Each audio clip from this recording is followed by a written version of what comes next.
రైతు బంధు రైతులకు తప్పని అప్పుల తిప్పలు. ఇప్పటి వరకు మొత్తంగా చూసుకున్నట్లయితే రైతు బంధుకు సంబంధించి తక్కువ మందికే రైతు బంధు పథకం డబ్బులు జమ ప్రక్రియ నత్తనకం సాగుతోంది.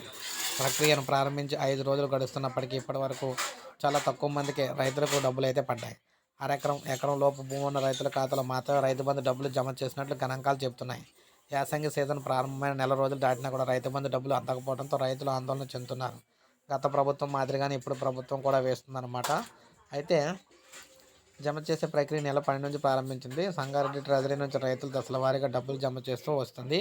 తొలుత ఎకరంలోపు వారికి, ఆ తర్వాత దశల వారీగా రోజుకు ఎకరం చొప్పున పెంచుకుంటూ 2 ఎకరాలు, 3 ఎకరాలు, ఆ తర్వాత 10 ఎకరాల వరకు అయితే డబ్బులు అయితే జమ చేస్తామని రాష్ట్ర ప్రభుత్వం ప్రకటించింది. సో ఇప్పటి వరకు ఇంకా చాలామందికి అయితే రైతు బంధు డబ్బులు అయితే అందలేదన్నమాట. సో అందలేని వారందరికీ కూడా తొందరలోనే జమ చేస్తారని చెప్పేసి రాష్ట్ర ప్రభుత్వం అయితే తెలియజేస్తుంది. అయితే కొంత ఆలస్యం అయితే అవుతుందన్నమాట. ఇదైతే గమనించాలి అందరూ. సో ఇది మనకు లేటెస్ట్ అప్డేట్. ఒక లైక్ చేయండి, సబ్స్క్రైబ్ చేసుకోకపోతే మన ఛానల్ సబ్స్క్రైబ్ చేసుకోండి.